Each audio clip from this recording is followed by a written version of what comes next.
Hello guys, welcome back to my channel. അപ്പോൾ ഇന്നില്ലേ ഞങ്ങളൊരു വൈകുന്നേരം കേട്ടോ. വൈകുന്നേരം പറയുമ്പോൾ ഒരു ഉച്ച കഴിഞ്ഞുള്ളൂ. ഉച്ചയ്ക്ക് ഒരു 3 മണിയാകുമ്പോഴേക്കും ഏട്ടന് ചായ കിട്ടണം കേട്ടോ. അപ്പോൾ ഏട്ടന് നേരത്തെ വന്നായിരുന്നു പണി വർക്ക് കഴിഞ്ഞിട്ട്. അപ്പോൾ അത് കഴിഞ്ഞ് വന്നപ്പോഴേക്കും ചായ പറഞ്ഞിട്ട് ഏട്ടൻ വേഗം ചായയൊക്കെ ഉച്ചവർക്കം കഴിഞ്ഞപ്പോഴേക്കും ചായയൊക്കെ ഉണ്ടാക്കി കൊടുത്തത് കഴിഞ്ഞപ്പോൾ ഏട്ടൻ ചിക്കനൊക്കെ ആയിട്ടൊന്ന് വരുന്ന വഴിക്കാണ് ചിക്കൻ മേടിച്ചിട്ടാണ് വന്നായിരുന്നു. അപ്പോൾ അത് ഞങ്ങൾ വൈകുന്നേരത്തേക്കുള്ള രാത്രിക്കുള്ള ചിക്കനൊക്കെ റെഡിയാക്കിക്കൊണ്ടിരിക്കുക കേട്ടോ. അപ്പോൾ അമ്മയേട്ടനും ഉള്ളിയൊക്കെ ഇതാ റെഡിയാക്കിയിട്ടൊക്കെ ഇരിക്കുന്നുണ്ട്. അതിലേക്കുള്ള സാധനങ്ങളൊക്കെ റെഡിയാക്കിക്കൊണ്ടിരിക്കുന്നുണ്ട്. അപ്പോൾ ഏട്ടൻ തന്നെ തൊലിയൊക്കെ ഞാൻ ചായ ഉണ്ടാക്കുമ്പോഴേക്കും ഏട്ടൻ തന്നെ എല്ലാം റെഡിയാക്കി സെറ്റ് ചെയ്ത് വെച്ചു കേട്ടോ. അപ്പോൾ അവർ രണ്ടാളും കൂടെ അതിൻ്റെ പരിപാടിയൊക്കെ ചെയ്യുന്നുണ്ട്. അപ്പോൾ ഞങ്ങളിന്ന് വൈകുന്നേരത്തേക്ക് ഇന്ന് ദോശയും ചിക്കനുണ്ട്. രാവിലത്തെ ഇഡ്ഡലിക്ക് ഇന്ന് രാവിലെ ഇഡ്ഡലിയും സാമ്പാറാണ് ഉണ്ടാക്കിയായിരുന്നു. അപ്പോൾ ഇഡ്ഡലി മാവ് കുറേ ബാക്കി ഇരിക്കുന്നുണ്ടായിരുന്നു. അപ്പോൾ ഞങ്ങളിന്ന് എന്തായാലും ചിക്കനില്ല, അപ്പോൾ വൈകിട്ടേക്ക് ദോശയും ചിക്കനും ആക്കാൻ വിചാരിച്ചിട്ടെന്നാൽ രാത്രിക്കുള്ള ഭക്ഷണം. അപ്പം ഞങ്ങളിതാ വൈകുന്നേരമായിട്ടില്ലേ, ഒരു 3-3:30 ആയിട്ടേ ഉള്ളൂ. അപ്പോൾ ഞങ്ങൾ രാത്രിക്കുള്ള ഒക്കെ സെറ്റ് ചെയ്ത് വെക്കാൻ വിചാരിച്ചു. അപ്പോൾ ഞങ്ങൾ അതിൻ്റെ പരിപാടിയൊക്കെ തുടങ്ങി കേട്ടോ. അപ്പോൾ അത് ചിക്കനൊക്കെ ഞങ്ങൾ റെഡിയാക്കി കൊണ്ടിരിക്കുന്നുണ്ട്. അത് ഉള്ളിയൊക്കെ വഴറ്റി, അപ്പുറത്ത് ഉള്ളിയൊക്കെ വഴറ്റി വെച്ചു.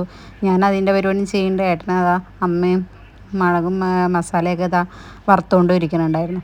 അപ്പോൾ അതൊക്കെ ഇങ്ങനെ ചെയ്തുകൊണ്ടിരിക്കുക കേട്ടോ. ഉള്ളിയൊക്കെ ഏതാണ്ട് വഴണ്ടി വന്നിട്ടുണ്ട് കേട്ടോ. അപ്പോൾ നമ്മുടെ സവാളയൊക്കെ വഴണ്ടി വന്നു കേട്ടോ. അപ്പോൾ അതിലേക്ക് ഒരു തക്കാളിയൊക്കെ എടുത്തിട്ടുള്ളൂ. അപ്പോൾ ഒരു തക്കാളിയൊക്കെ ഇട്ടിട്ട് അതിലേക്ക് തക്കാളിയും വഴറ്റാൻ വേണ്ടിയിട്ട് ഇട്ടു കേട്ടോ. അപ്പോൾ അതൊക്കെ എന്താ വഴണ്ടി വരുന്നുണ്ട്. അപ്പോൾ കുറച്ച് നേരം അതൊക്കെ നല്ല ഇളക്കി സെറ്റ് ചെയ്ത് വയ്ക്കുന്നുണ്ട് കേട്ടോ. അതിൻ്റെ ഇടയിൽ കൂടെ ഏട്ടൻ മുങ്ങി കേട്ടോ. നമ്മുടെ അമ്പൂനെയും ബ്രിട്ടോനൊക്കെ വിടേണ്ട നേരമായി. വൈകുന്നേരത്തെ അവരേനാണ്ട് ഒന്ന് വിടണം ശീലമൊക്കെ ഉണ്ട് കേട്ടോ. അപ്പോൾ ഏട്ടനില്ലാത്തപ്പോൾ ഞാൻ വിടും വൈകുന്നേരത്ത്. അപ്പോൾ ഇന്ന് ഏട്ടൻ ഉണ്ടല്ലോ വെച്ചിട്ട് അപ്പോൾ ഏട്ടൻ അതിനെ എന്നെ ഏൽപ്പിച്ചിട്ട് ഏട്ടൻ അതിൻ്റെ ഇടയിൽ കൂടെ മുങ്ങി. എന്നെ ഏൽപ്പിക്കുകയല്ല, അപ്പോൾ വീഡിയോ എടുക്കണതിൻ്റെ ഇടയിൽ നിന്ന് ഏട്ടൻ മുങ്ങി കേട്ടോ. അപ്പോൾ പിന്നെ ഞാൻ തന്നെയാണ് അതൊക്കെ കൂടെ ഒരുമിച്ച് ചെയ്ത് കേട്ടോ. അപ്പോൾ പിന്നെ അത് ഒന്ന് ഇതാക്കി വെച്ചപ്പോൾ ഞാൻ തന്നെ അവിടെ വെച്ചിട്ട് ഞാനും ഏട്ടൻ്റെ കൂടെ അമ്പൂൻ്റെ അടുത്തേക്കും ബ്രിട്ടോൻ്റെ അടുത്തേക്കും പോയി. അപ്പോൾ നമ്മുടെ അമ്പൂനെ വിട്ടുണ്ടായിരുന്നില്ല കേട്ടോ, ബ്രിട്ടോനെ മാത്രമേ വിട്ടുണ്ടായിരുന്നുള്ളൂ. അപ്പോൾ നമ്മുടെ ചിക്കു ആണ് ഇത് കേട്ടോ. ഇതാണ് ഞങ്ങളുടെ ചിക്കു. അവനെ കാണാൻ നല്ല രസമില്ലേ, എനിക്ക് നല്ല ഇഷ്ടമാട്ടോ അവനെ. നല്ല തൊപ്പയാണ് അവൻ. അപ്പോൾ അവൻ എന്താ വീഡിയോയിലേക്ക് നോക്കിയിട്ട് ഇങ്ങനെ പോസ് ചെയ്ത് നിൽക്കുന്നുണ്ട് കേട്ടോ. നമ്മുടെ ബ്രിട്ടോ അപ്പോൾ നമ്മുടെ ചിക്കുവിനെയൊക്കെ എടുത്തിട്ട് ഞാൻ വെറുതെ അതിനെ ഇതാക്കുക. അവന് ഭയങ്കര കുറച്ച് കൊണിച്ചിൽ കൂടുതലാണ്. അപ്പോൾ അത് നമ്മുടെ പാടത്തു കൂടെ ഒക്കെ വന്നു കേട്ടോ.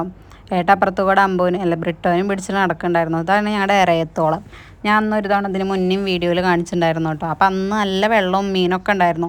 ഇപ്പോൾ സംഭവം എന്താണെന്ന് വെച്ചാൽ റോഡ് പണിക്ക് വേണ്ടിയിട്ട് നമ്മുടെ കോതർശ്ശേക്ക് അവിടേക്ക് റോഡ് പണിക്ക് വേണ്ടിയിട്ട് ഒക്കെ വെള്ളം ഇവിടെ നിന്ന് കുറേ ദിവസം 1 മാസത്തോളം വെള്ളം അടിച്ചു. 1 മാസത്തോളം വെള്ളം അടിച്ചിട്ട് ഇവിടെ നിന്ന് വെള്ളം അടിക്കുന്നുണ്ടായിരുന്നു കേട്ടോ. അപ്പോൾ ഏകദേശം വെള്ളമൊക്കെ വെറ്റിയാണ് കുളത്തിൽ. അപ്പോൾ നമ്മുടെ ചിക്കുവിനെ അവിടെ നിന്ന് ഞാൻ അപ്പോഴേക്കും ആട്ടി വിട്ടു. ഞാനും ചിക്കും കൂടെ അവിടെ നിന്ന് പോകുന്നു. ഏട്ടൻ കണ്ട് എത്തിയിട്ടുണ്ടായിരുന്നില്ല. അപ്പോൾ അമ്മ അപ്പോഴേക്കും പൊടി ടേച്ചർ വിളിച്ചു. അപ്പോൾ ഞാനും ചിക്കും കൂടി അവിടെ നിന്ന് ഓടി വാർത്തുന്നു.